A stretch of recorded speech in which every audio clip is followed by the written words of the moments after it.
নমস্কার বন্ধুরা, আশা করি তোমরা সবাই খুব ভালো আছো। আমিও খুব ভালো আছি।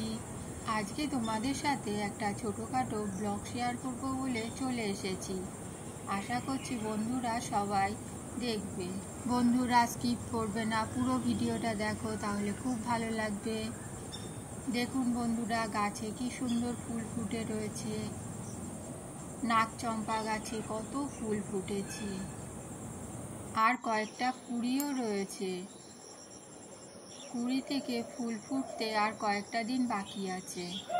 ফুলগুলো এত সুন্দর লাগছে দেখতে, তাই আপনাদের সাথে শেয়ার করে দিলাম। ঝড়ে গাছগুলো একটু মাটির দিকে ঝুঁকে গিয়েছে। গতকাল রাতে খুব জোর বাজ পড়ছিল। রাতে ঘুম ভেঙেই মনে পড়ে গেল সেই পুরনো এক বাজ পড়ার গল্প। আমাদের বাড়িতেই একবার বাজ পড়েছিল। এই গাছটা দেখতে পাচ্ছেন, এইখানটায় একটা বিশাল লম্বা নারকেল গাছ ছিল। সেই নারকেল গাছেই বাজটা পড়েছিল। আজকে দেখুন বন্ধুরা, কতগুলো জবা ফুল ফুটেছে। সেই দিন তেমন বৃষ্টি পড়ছিল না, মেঘ খুব জোরে ডাকছিল। হঠাৎই নারকেল গাছে বাজ পড়ল। সঙ্গে সঙ্গে বিদ্যুতের ঝলক এখান থেকে বেরিয়ে চলে গেল অনেক দূরে। বাড়ির সুইচ বোর্ড ফেটে গিয়ে ধোঁয়া বেরোতে শুরু করলো। এক নিমেষে সমস্ত কিছু নষ্ট করে দিয়ে চলে গেল। পাখা, টিভি খারাপ হয়ে গিয়েছিল। ফ্রিজের লাইন খোলা ছিল বলে ফ্রিজে কিছু হয়নি। এই সব কথা মনে পড়লে গায়ে কাঁটা দিয়ে ওঠে। নারকেল গাছে বাজ পড়েছিল, নারকেল গাছটা নষ্ট হয়ে গিয়েছিল। এটা প্রায় 10 বছর আগেকার ঘটনা।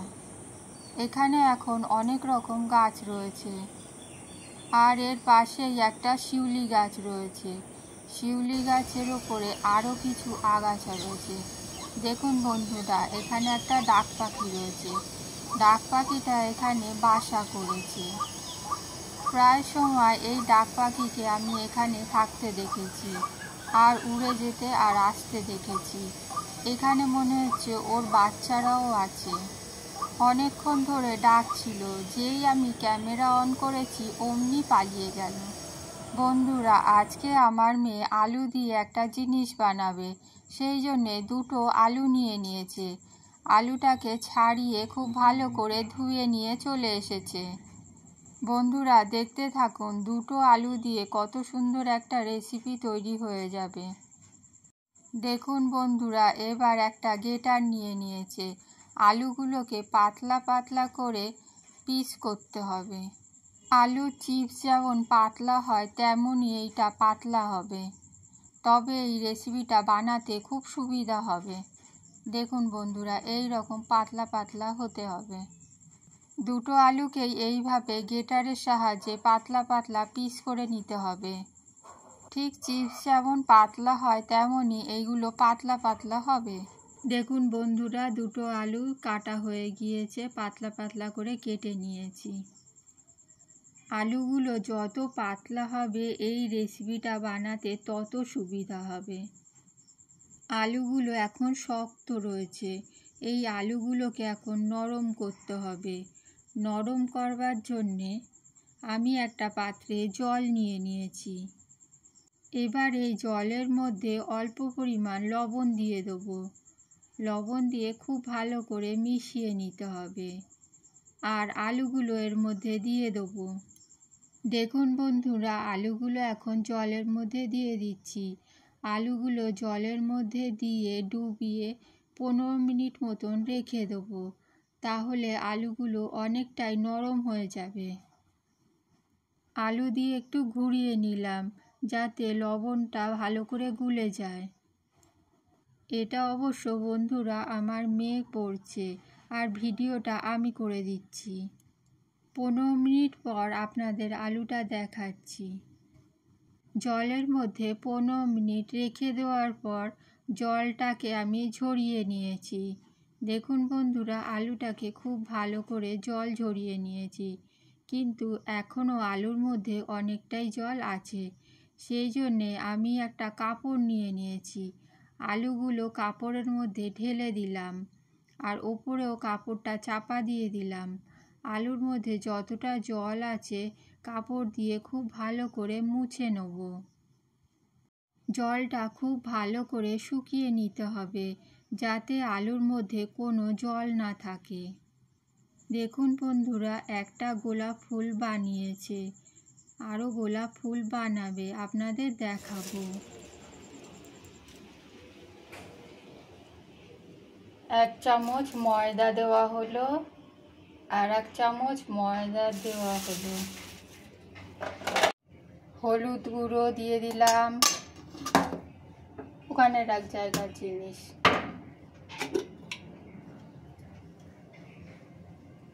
জিরের গুঁড়ো দিয়ে দিলাম,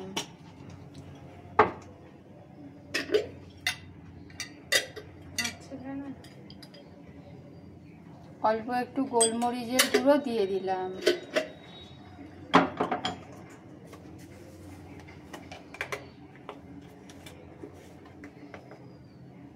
লঙ্কার গুঁড়ো দিয়ে দিলাম,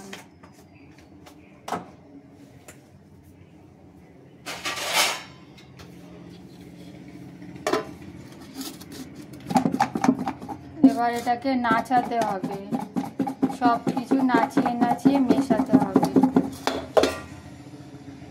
এই যে মিশে গেছে। রাঁধুনি লবণ দিতে ভুলে গিয়েছিল, মনে করিয়ে দিলাম। এবার লবণ দিয়ে দিল, আবার একবার নাচিয়ে নিচ্ছে।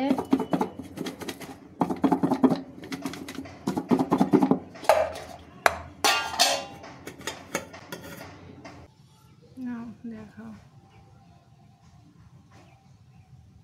যাচ্ছে তো। এবার মোড়া হচ্ছে, মুড়ে মুড়ে এবার গোলাপ ফুল বানানো হবে। একটা মোড়া হয়েছে।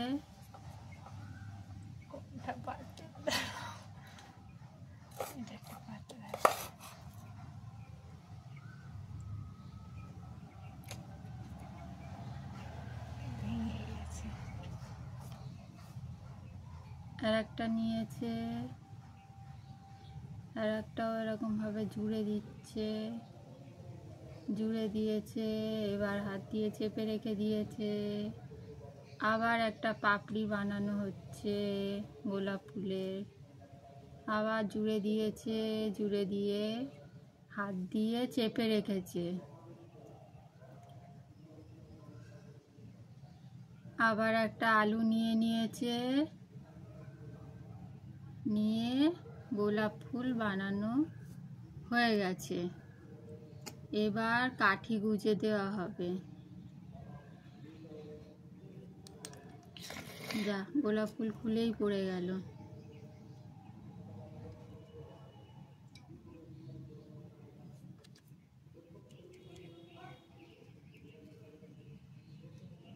ভিডিও করছি বলে গোলাপ ফুল ভয় পেয়ে যাচ্ছে, খুলে গেছে।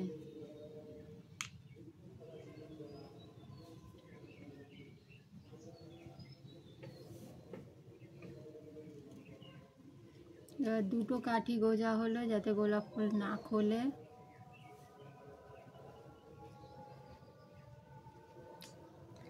ভিডিও হচ্ছে বলে হচ্ছে না।